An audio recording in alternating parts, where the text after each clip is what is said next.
और बड़ी खबर इस वक्त की, उत्तर प्रदेश के मुख्यमंत्री योगी आदित्यनाथ को धमकी दी गई है जान से मारने की। तो ये धमकी मिली है सीएम योगी आदित्यनाथ को, सोशल मीडिया एक्स पर जान से मारने की धमकी दी गई है। उत्तर प्रदेश के मुख्यमंत्री योगी आदित्यनाथ को यह धमकी दी गई, सोशल मीडिया साइट एक्स पर यह धमकी मिली है। और सैफ अंसारी बताया जा रहा है धमकी देने वाला का नाम, और यह बताया जा रहा है कि जो सैफ अंसारी जिसने धमकी दी है वो मूल रूप से गोरखपुर का रहने वाला है, लेकिन कई सालों से मुंबई में रह रहा है। पुलिस इसकी पूरी जांच कर रही है।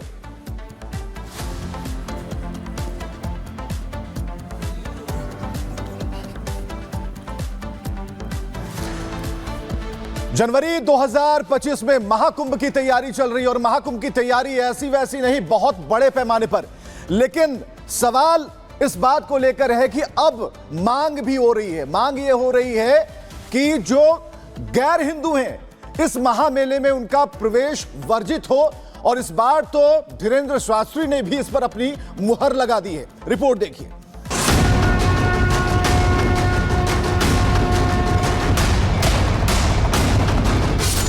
सनातन की लड़ाई महाकुंभ तक आई। आस्था की डुबकी, जिहादी सोच पर वार।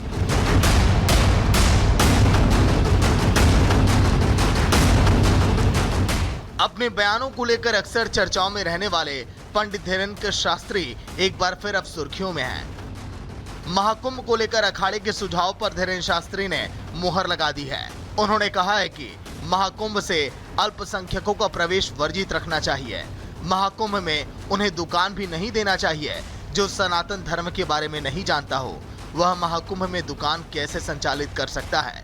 जैसे इनका कोई आयोजन होता है, जैसे इनका मक्का मदीना है, वहाँ पर तो सनातनी हिंदुओं की दुकानें नहीं है, वहाँ तो आप लोगों को जाने नहीं मिलता ना। वहाँ भगवा रंग के कपड़े भी मक्का मदीना में प्रवेश नहीं कर सकते पहन करके, रोक है उस पर। तो फिर मेरे अंगने में तुम्हारा क्या काम है? हालांकि बाबा बागेश्वर ने साफ कर दिया है कि वो किसी धर्म के खिलाफ नहीं है। उनका मकसद सिर्फ अपने धर्म की रक्षा करना और उसकी पवित्रता को बनाए रखना है। हम मुसलमानों के खिलाफ नहीं हैं, हम केवल अमानवीय कृत्य, थूक कांड करने वाले, पेशाब कांड करने वालों के खिलाफ फतवा जारी नहीं हुआ, इस दोहरी मानसिकता के खिलाफ हैं। भले ही पंडित धीरेन्द्र शास्त्री अपने बयान को किसी धर्म के खिलाफ ना मान रहे हों, लेकिन उनकी विचारधारा के खिलाफ धड़े ने उनके टिप्पणी के खिलाफ मोर्चा खोलने में देर न लगाई। धीरेन्द्र शास्त्री के बयान पर सपा सांसद डिंपल यादव ने कड़ी आपत्ति जताई।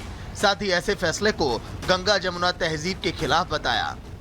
तो मैं समझती जो गंगा जमुनी तहजीब है हमारे देश की, कहीं ना कहीं ये लोग इस सेकुलर फैब्रिक को कहीं ना कहीं तहस नहस करना चाहते हैं। तो कहीं ना कहीं ये संविधान के विरुद्ध बातें आज ये लोग कर रहे हैं, क्योंकि ये नहीं चाहते हैं कि देश संविधान से चले। ये अपने मन से, अपनी मनमानी से देश को चलाना चाहते हैं। धीरेन्द्र शास्त्री के बयान पर शुरू हुई सियासत निश्चित ही आने वाले समय में बड़ा रूप लेने वाली है, क्योंकि इस बार महाकुंभ में हिंदू संगठन भी पूरी तैयारी के साथ मैदान में है। उनकी तरफ से यह भी साफ कर दिया गया है कि महाकुंभ में दूसरे धर्म से जुड़े लोगों की एंट्री पर बैन लगाया जाए। साथ ही किसी दूसरे धर्म से जुड़े लोगों की दुकानें लगाने पर भी पाबंदी लगे। ऐसे में इस बात से इनकार नहीं किया जा सकता कि जल्द ही इस मामले पर राजनीतिक जंग तेज होने वाली है। Bureau report, Republic Bharat. वहीं मध्य प्रदेश के छिंदवाड़ा की एक ऐसी घटना जो आपकी रूह कपा देगी। एक 14 साल का छोटा सा बच्चा जो लगातार गिड़गिड़ाता रहा, लेकिन उसे तालिबानी सजा मिलती रही। उसे उल्टा लटकाकर डंडे से पीटता रहा गया, लेकिन वहां पर आरोपियों को जरा सी भी रहम नहीं आई। रिपोर्ट आप देखिए।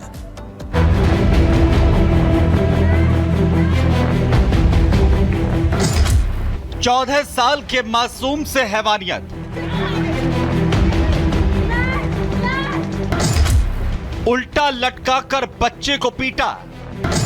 चोरी के शक में हैवानियत की हदें पार। मध्य प्रदेश के छिंदवाड़ा से बच्चे के साथ हैवानियत की दिल दहला देने वाली तस्वीरें सामने आई हैं, जहां पर चोरी के शक में एक बच्चे को न सिर्फ उल्टा लटकाकर पीटा गया, बल्कि हैवानियत की हदें पार करते हुए उसे मिर्च का धुआं भी सुंघाया गया। घटना की तस्वीरें सामने आई हैं, जिसे देखकर आपका भी दिमाग हिल जाएगा कि कैसे लोग एक मासूम के साथ इस कदर हैवानियत कर सकते हैं, वो भी सिर्फ एक चोरी के शक में। तस्वीरें देखिए जिसमें कैसे मासूम को पेड़ से बांधकर उल्टा लटकाया गया है। बच्चा दर्द से बिलख रहा है, रो रहा है, उसे छोड़ने की गुहार लगा रहा है, लेकिन हैवानों का दिल नहीं पसीजता। वहीं कुछ दूरी पर उसका दूसरा दोस्त जो कि नाबालिग है, उसे भी आरोपी रस्सियों से बांध देते हैं और दोनों को डंडों से पीटा जाता है। मासूम लगातार खुद को छोड़ने की गुहार लगाता रहा, लेकिन जालिमों का दिल नहीं पसीजा। जब बच्चे को यातनाएं देने का मन नहीं भरा तो मिर्च का धुआं बच्चे के सिर के नीचे किया गया। उस धुएं को बच्चों को सुंघाया गया जिससे बच्चे तड़पने लगे। जिस दौरान लगातार इन मासूमों को यातनाएं दी जा रही थी, पास में खड़े लोग लगातार वीडियो बना रहे थे, मुस्कुरा रहे थे, लेकिन किसी ने भी बच्चों को बचाने की कोशिश नहीं की।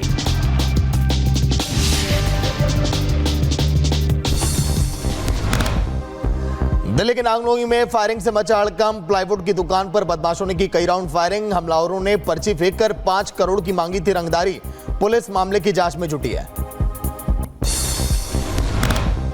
दिल्ली में देर रात भीषण सड़क हादसा। बेकाबू डीटीसी बस ने पुलिस कांस्टेबल और एक शख्स को रौंदा। हादसे में दोनों की मौत। दिल्ली के जहांगीरपुरी में 2 गुटों में हुआ पथराव। वायरल वीडियो पर पुलिस ने लिया संज्ञान। जम्मू कश्मीर के राजौरी में गहरी खाई में गिरी सेना की गाड़ी। हादसे में 2 जवान घायल, अस्पताल में कराया गया एडमिट। गाजियाबाद में मारपीट और फायरिंग का मामला आया सामने। मामूली विवाद में दबंगों ने पिता और बेटे को बुरी तरह से पीटा। पिटाई के बाद दबंगों ने किया फायरिंग। पुलिस ने मामला दर्ज किया है। बदायूं में संदिग्ध परिस्थितियों में लगी कार में भीषण आग। दूर कर चलने लगी कार। आग लगने से अफरा तफरी का माहौल। बहराइच में देर रात तेज रफ्तार ट्रक ने पिकअप वाहन को मारी टक्कर। टक्कर के बाद सड़क किनारे नाले में घुसे दोनों वाहन। हादसे में बाल बाल बची दोनों वाहन चालकों की जान।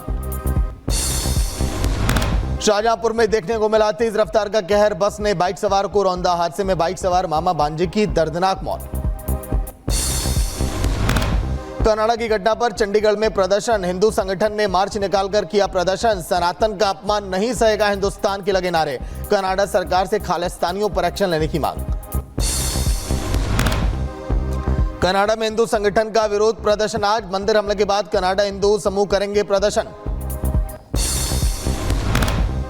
कनाडा में हिंदू मंदिर पर हुए हमले पर पंजाब सरकार के मंत्री अमन अरोड़ा का बयान। बोले पंजाब में हिंदू और सिख एक परिवार की तरह रहते हैं। कनाडा सरकार से सामने इस मुद्दे को उठाए भारत सरकार। कनाडा में हिंदुओं पर हमले को लेकर भारत सख्त। प्रधानमंत्री ने जताया एतराज। का हमलावरों के खिलाफ एक्शन ले ट्रूडो सरकार। खालिस्तानियों ने मंदिर गए हिंदुओं पर किया था अटैक। पीएम मोदी का सोरेन सरकार पर बड़ा हमला। बोले झारखंड में डेमोग्राफी बदलने की हो रही है साजिश। बांग्लादेशी घुसपैठियों का वोट पाना चाहता है विपक्ष। जमीन घोटाले में कर्नाटक के सीएम सिद्धारमैया पर कसा शिकंजा। लोकायुक्त ने पूछताछ के लिए किया तलब। मैसूर शहरी विकास प्राधिकरण घोटाले में आरोपी। यूपी विधानसभा उपचुनाव की तारीखों में बदलाव पर अखिलेश यादव का तंज। कहा टालेंगे तो और भी बुरा हारेंगे। ऐसे डर में बीजेपी जी रही है। 20 नवंबर को 9 सीटों पर होगी वोटिंग। यूपी उपचुनाव की तारीखों में बदलाव पर बीजेपी के प्रदेश अध्यक्ष भूपेंद्र चौधरी का बयान। बोले त्योहारों के कारण तारीख में परिवर्तन किया गया। बीजेपी हमेशा सामाजिक सद्भाव की बात करती रही है। भूपेंद्र चौधरी ने सपा और कांग्रेस पर साधा निशाना। बोले समाज को जाति भाषा क्षेत्र के नाम पर बांटकर देश को कमजोर करने का किया जा रहा काम। ये लोग जातिवादी हैं। इन्होंने समाज को जाति भाषा क्षेत्र के नाम पर बांटकर देश को कमजोर करने का काम किया है। देश की जनता इनका एजेंडा पूरा नहीं होने देगी। यूपी में जारी पोस्टर वॉर के बीच समाजवादी पार्टी की ओर से एक और नया पोस्टर लगवाया गया। इस पोस्टर में लिखा है ना बांटेंगे ना कटेंगे, मठाधीश सत्ता से हटेंगे।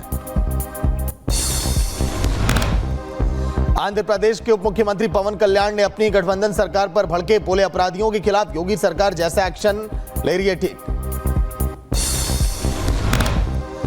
आज से झारखंड के चुनावी दौरे का आगाज करेंगे सीएम योगी। जमशेदपुर में भरेंगे हुंकार। कोडरमा, हजारीबाग और जमशेदपुर में जनसभा को करेंगे संबोधित। रक्षा मंत्री राजनाथ सिंह का झारखंड दौरा। लोहरदगा में करेंगे चुनावी सभा। एनडीए प्रत्याशी के पक्ष में करेंगे वोट की अपील। आरएसएस नेता इंद्रेश कुमार का वक्फ बोर्ड पर बयान, बोले कि वक्फ बोर्ड हिंदू और मुसलमान का विषय नहीं है। वक्फ बोर्ड के बारे में मुसलमानों की शिकायतें हैं, हिंदुओं की शिकायतें नहीं है। झारखंड की सीएम हेमंत सोरेन ने चुनाव प्रचार के दौरान बीजेपी पर लगाया आरोप, बोले कि बीजेपी ने हमें काम करने से रोका, जेल में डाल दिया। बांग्लादेशी घुसपैठ मामले पर ऐसी पहुंची सोरेन सरकार, झारखंड सरकार ने हाईकोर्ट के आदेश को दी है चुनौती, फैक्ट फाइंडिंग कमेटी बनाने के फैसले को चुनौती। मामले में 8 नवंबर को होगी सुनवाई। दिल्ली के मेयर और डिप्टी मेयर के चुनाव की तारीख का ऐलान, 14 नवंबर को होगा दिल्ली महापौर का चुनाव। मौजूदा महापौर शैली ओबराय के आदेश पर फैसला किया गया। दिल्ली में छठ पूजा को लेकर सीएम आतिशी पर भड़के मनोज तिवारी, बोले कि सबसे बड़ा करप्शन चल रहा है, आस्था के त्योहार में इनकम ढूंढ रहे हैं लोग।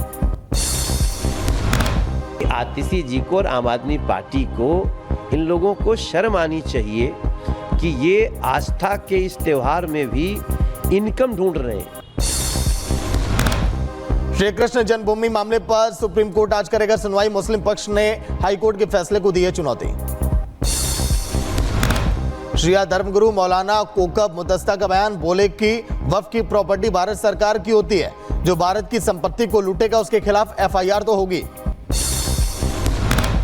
वक्फ बोर्ड की जितनी भी प्रॉपर्टी है, जब वाकिफ ने वक्फ कर दी तो वो भारत की होती है, भारतवासियों की होती है। मेरी भारत सरकार से गुजारिश है कि जल्दी से जल्दी वक्फ संशोधन बिल 2024 पास किया जाए। पंडित धीरेन्द्र शास्त्री ने एक कुंभ में गैर हिंदुओं के प्रवेश को लेकर दिया बड़ा बयान, कहा कि मेरे अंगने में तुम्हारा क्या काम है। गैर हिंदुओं को प्रवेश वर्जित महाकुंभ में कर देना चाहिए और मेरे अंगने में तुम्हारा क्या काम। महाकुंभ में दुकानों पर पाबंदी लगाए जाने पर डिंपल यादव का बयान, बोली कि गंगा जमुनी तहजीब को खत्म करना चाहते हैं। जो गंगा जमुनी तहजीब है हमारे देश की, कहीं ना कहीं ये लोग इस सेकुलर फैब्रिक को कहीं ना कहीं तहस नहस करना चाहते हैं। यूपी के मदरसा एक्ट के खिलाफ दायर याचिका पर सुप्रीम कोर्ट आज सुनाएगा फैसला। इलाहाबाद हाईकोर्ट ने फैसले के खिलाफ दायर की गई याचिका, हाईकोर्ट ने एक्ट को बताया था असंवैधानिक। कोलकाता रेप मर्डर केस में संजय रॉय के खिलाफ आरोप तय, कोर्ट ने दी केस चलाने की मंजूरी। आरोपी ने खुद को बताया साजिश का शिकार, प्रदर्शनकारी महिलाओं की मांग, आरोपी को फांसी। बीजेपी नेता शुभेंदु अधिकारी ने ममता सरकार पर लगाया गंभीर आरोप, बोले कि गाल में थ्रेड कल्चर की जगह निष्पक्ष जांच नहीं हो सकती, बहन बेटियों के लिए बंगाल सुरक्षित नहीं है। बंगाल में इसमें इतना थ्रेड कल्चर है, जुडिशियरी के ऊपर पुलिस पार्टी का कैडर है, यहाँ कोई फ्रेश इन्वेस्टिगेशन नहीं हो सकता।